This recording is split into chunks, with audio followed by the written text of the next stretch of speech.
தமிழ் தலைவர் මාවීරர் පෝරාලිகள் මෙන්න වචන පාවිච්චි කරන බෑ කියලා රස්තවාදී විමර්ශන කොටස හිතාගෙන ඉන්නවා කියලා මම හිතන්නේ. හැබැයි ඒක වැරදි. රස්තවාදී කියන්නේ ඒක වෙන.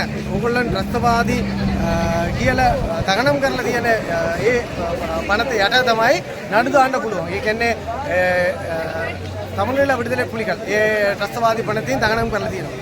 ඒ සම්බන්ධය විතරයි තහනම් කරන්න පුළුවන්. අනිත් ඒවල් අපිට කරන්න අයිති තියෙනවා. තමිල් වල ඒ කියන්නේ ලංකාව ගීතේ තියෙනවා. ඒකෙන් ඊළම් කියලා වචන තියෙනවා. ඒ නිසා ඊළම් කියලා කතා කරන්න බෑ කියලා කවුරුත් කියන්න බෑ. තමිල් ඊළම් කියන්නේ අපේ මාතෘ භූමිය, අපේ මව් භූමිය.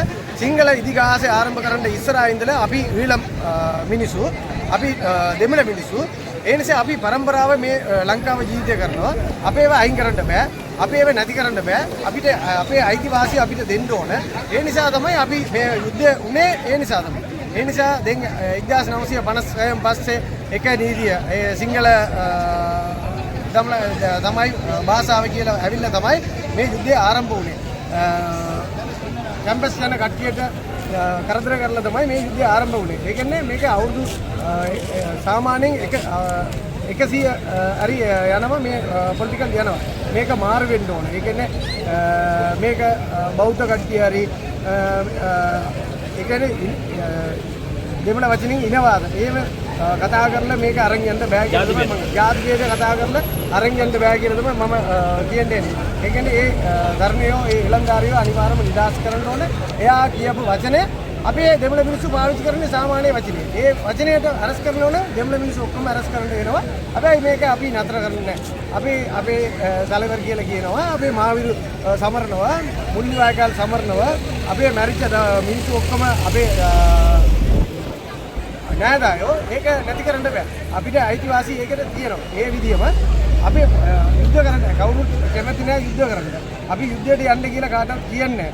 අපි ඉදිරි වලට යුද්ධයට යන්න කවුරුත් කැමති වෙන්න එපා. එහෙම යුද්ධයට ගියොත් මේ ඉතුරු වෙන්නේ කනත විතරයි. ඒ නිසා එහෙම නැතුව දෙමළ මිනිස්සුන්ට මොකක් හරි පොලිටිකල් සොලියුෂන් එකක් මේ ආණ්ඩුව හරි දෙන්න ඕන කියලා තමයි අපේ ඉල්ලීම. ඒ නිසා කරුණා කරලා ඒ ධර්මය නිදාස් කරන්න ඕන කියලා මම ඉල්ලීමක් කරනවා. அவர்கள் மீது எந்த நடவடிக்கையும் எடுக்கப்படாமல் அதற்கு நல்ல உதாரணம் அண்மையிலே ஒரு சிறுமியை பௌத்த பிக்கு வன்புணர்வு செய்திருக்கக்கூடிய ஒரு குற்றத்திலே கைது செய்யப்பட்டு பிணையிலே விடுதலை செய்யப்பட்டிருக்கிறார். அதை தென்னிலங்கை சிங்கள சகோதரர்கள் கூட ஏற்றுக்கொள்ள முடியாத ஒரு மிக அப்பட்டமான குற்றமாக இருக்கக்கூடிய நிலையிலே இவ்வாறான ஒரு பாரதூரமான குற்றங்கள் எல்லாம் மறைக்கப்பட்டு அரசுக்கு சார்பாக அவர்கள் செயற்பட்டால் அவர்கள் மீது எந்த நடவடிக்கையும் இல்லாமல் அதே நேரம் தமிழன் என்கின்ற ஒரே காரணத்துக்காக ஒரு ஜனநாயக ரீதியிலே கலைகளை தன்னுடைய உணர்வை வெளிப்படுத்தி இருப்பது எந்த விதத்திலுமே ஒரு பயங்கரமான செயற்பாடாக ஆகாது. நாங்கள் தமிழீழம் என்கின்ற தனிநாட்டை கோருவது கூட பிரிவினைவாதம் அல்ல, பயங்கரவாதம் அல்ல. எங்களுடைய இறைமை இழக்கப்பட்ட ஆட்சியைத்தான் நாங்கள் கோரி நிற்கின்றோம். போர்த்துகீசர், ஒல்லாந்தர், ஆங்கிலேயர் இந்த நாட்டுக்கு வருவதற்கு முன்பாக தமிழ் ராஜ்யம் தனி ராஜ்யமாக, தனி அரசாக, தனி நாடாக நாங்கள் வாழ்ந்து வந்தோம். காலங்காலமாக நாங்கள் வாழ்ந்து வந்த அந்த ராஜ்யத்தை, அந்த உரிமையை கேட்பது என்பது அல்லது தமிழீழம் என்ற சொல்லை பாவிப்பது என்பது எந்த விதத்திலுமே சர்வதேச சட்டங்களுக்கு அமைய பயங்கரவாதமாகவோ பிரிவினவாதமாகவோ கொல்லப்பட முடியாது. நாங்கள் இழந்த ஆட்சியை மீண்டும் கேட்கிறோமே தவிர ஒரு நாட்டை இரண்டாக பிரித்து தர சொல்லி கேட்கவில்லை.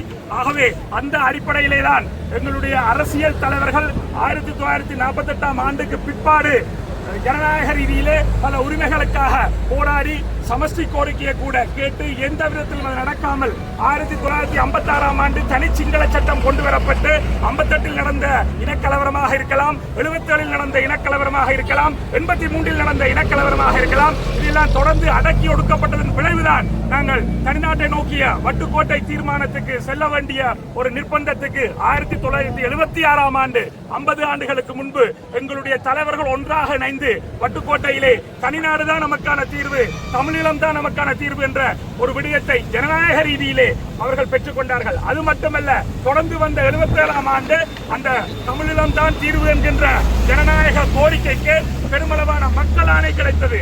ஆகவே அந்த கோரிக்கை, அந்த 77ஆம் ஆண்டு பொறுத்தவர்களை கிடைக்கப்பட்ட மக்கள் ஆணை இன்றும் அப்படியே இருக்கிறது. ஆகவே அதனை கோருவது பேச்சு சுதந்திரத்தை, கருத்து சுதந்திரத்தை, தனிமனித உரிமைகளை மீறுவதாக சர்வதேச சட்டங்கள் சொல்லுகின்றன. ஆக அந்த அடிப்படையிலே இந்த பயங்கரவாத தடை சட்டத்தை ஸ்ரீலங்கா அரசு, குறிப்பாக அனுர அரசு தனக்கு சாதகமாக, தனக்கு எதிராக தான் விடுகின்ற பிழைகளை யாரெல்லாம் சுட்டிக்காட்டுகின்றார்களோ அவர்கள் மீது பாய்ச்சக்கூடிய ஒரு சட்டமாகவும், தமிழினத்தை அடக்குவதற்கு, ஒடுக்குவதற்கு பயன்படுத்துகின்ற ஒரு சட்டமாகவும் பயன்படுத்தி இந்த கைது நடைபெற்றிருக்கிறது. ஆகவே உடனடியாக எந்தவித விசாரணைகளும் இல்லாமல் சங்கீதன் விடுதலை செய்யப்பட வேண்டும். அப்படி விடுதலை செய்யப்படாவிட்டால் இது மிக பெரும் ஒரு எழுச்சியான நிலைக்கு எங்களை தள்ளும். நீங்கள் தான் எங்களை தூண்டுகிறீர்கள். நாங்கள் அமைதியாக வாழ விரும்புகின்றோம். எங்களுடைய மண்ணிலே, எங்களுடைய பண்பாட்டோடு, எங்களுடைய உரிமைகளோடு எங்களை நாங்களே ஆட்சி செய்து வாழ விரும்புகின்ற எங்களை பயங்கரவாதம் என்று நீங்கள் அழைத்துக் கொண்டு உண்மையிலேயே பயங்கரவாத செயற்பாடுகளை செய்வது ஸ்ரீலங்கா அரசே தவிர தமிழர்கள் இல்லை. இன்று கூட ஜனநாயக ரீதியிலே எங்க மக்கள் ஒன்றுபட்டு நிற்கின்றோம். எதற்காக ஒன்றுபட்டு நிற்கின்றோம்? இந்த அடிப்படை உரிமையை எங்களுக்கு வழங்க வேண்டும் என்பதற்காகத்தான் உங்கள் ஒன்றுபட்டு நிற்கின்றோம். நீங்கள் ஆட்சிக்கு வருவதற்கு முன்பாக ஆட்சியை பிடிப்பதற்காக உங்களுடைய பிரச்சாரங்களிலே, சமூக வலைத்தளங்களிலே தேசிய தலைவருக்கு சிலை அமைப்போம், தேசிய தலைவருடைய அம்மாவுக்கு, பார்வதி அம்மாவுக்கு ஞாபகார்த்தமா ஒரு துறைமுகத்துக்கு பெயர் வைப்போம் என்றெல்லாம் நீங்கள் வெளிப்படையாக காணொளிகள் சமூக வலைத்தளங்களில் இருக்கின்றனவே. அந்த காணொளிகளை வெளியிட்ட அனுரவைத்தான் முதலிலே கைது செய்ய வேண்டும். முதலாவது பயங்கரவாதி அனுரகுமார திசாநாயக்க, அவரை தொடர்ந்து ஜேவிபியினுடைய செயலாளர், அவரை இயக்குகின்ற ஜேவிபி கட்சியினுடைய செயலாளர் டில்டன் சில்வா, அவர்தான் மிக பெரும் பயங்கரவாதி. இவர்களை கைது செய்யாமல் தாங்கள் பயங்கரவாதத்தை பின்பற்றிக் கொண்டு இந்த நாட்டிலே இனவாதம் இல்லை, மதவாதம் இல்லை என்று சொல்லிக் கொண்டு உண்மையிலேயே இனவாதத்தையும் மதவாதத்தையும் தூண்டுவதும் அதை மறைமுகமாக செயற்படுத்துவதும் இந்த அனுர அரசு, ஜேவிபி அரசு, என்பிபி என்ற ஒரு முகத்திலே இப்பொழுது அது நாடகமாடிக்கொண்டிருக்கிறது. தாங்கள் ஆட்சிக்கு வந்ததும் பயங்கரவாத தடை சட்டத்தை நீக்குவோம், தையிட்டி விகாரையில் இருக்கக்கூடிய காணிகளை விடுவிப்போம், தமிழ் அரசியல் கைதிகளை விடுவிப்போம் என்றெல்லாம் ஆசைகள், வார்த்தைகளை காட்டி எங்களுடைய மக்களை, தமிழ் மக்களை ஏமாற்றி ஆட்சிக்கு வந்தீர்களே. நீங்கள் செய்கின்ற கொடூரமான முகத்தை இந்த சங்கீதனுடைய கைது, சங்கீதனுடைய சங்கீதம் முழு உலகத்துக்கும் எடுத்துக்காட்டி இருக்கிறது. இன்றைய நவீன உலகிலே ரப்பிசை என்பது, அந்த ரப்பிசை கலைஞர் தன்னுடைய எந்த கருத்துக்களையும் வெளிப்படுத்தக்கூடிய ஒரு விடயத்தை தான் மேற்கத்திய உலகிலே சர்வதேச ரீதியிலே ரப்பிசை எடுத்து நிற்கிறது.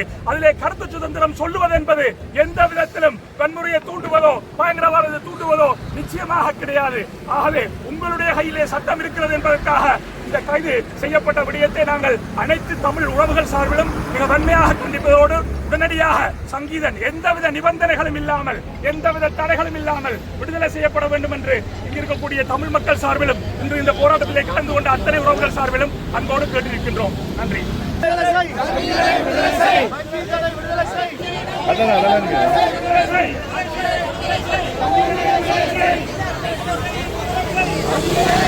நீங்கள் அனைவரும் அவருடைய விடுதலைக்கு முன்னென்று உழைக்க வேண்டும் என்று இந்த நேரத்தில் கேட்டுக்கொள்கிறேன்.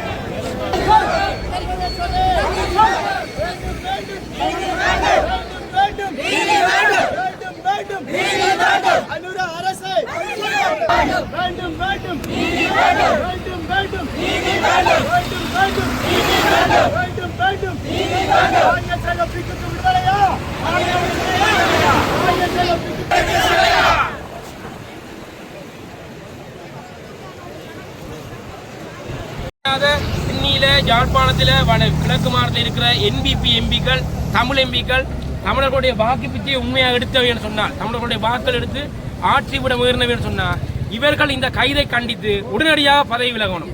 இவர்கள் உண்மையாக சோறுதான் சாப்பிடவேன்னு சொன்னால், இவர்களுக்கு முதுகெலும்பு இருந்தால் இவர்கள் உடனடியாக பதவி விலகணும். ரோசம் இருந்தால் இவர்கள் உடம்புல சிவப்பு இருந்தால் உண்மையாக ஓடுன்னு சொன்னால், இவர்கள் அனைவரும் வடகிழக்கில் தமிழ் மக்களுடைய வாக்களை பெற்று வந்தவர்கள். தமிழர்கள் மீது மீளவும் இந்த பயங்கரவாத சட்டம் பாய்ந்திருக்கின்றது. எனவே இந்த இளைஞனுடைய கைதை கண்டித்து இவர்கள் அனைவரும் பதவி விலக வேண்டும். முதுகெலும்பு இருந்தால் பதவி விலகணும் என்ற செய்தியை நான் சொல்லுவேன். நன்றி.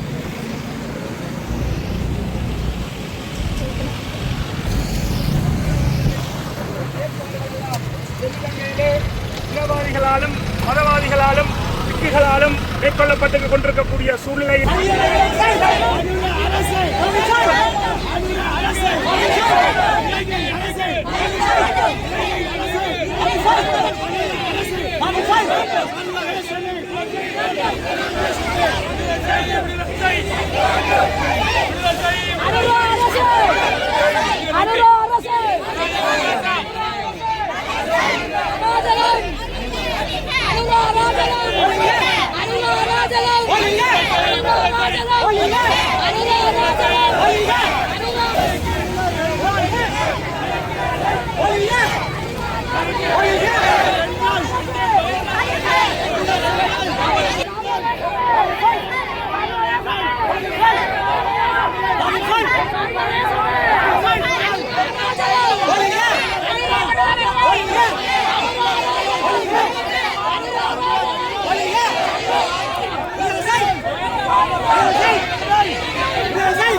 விடுதலை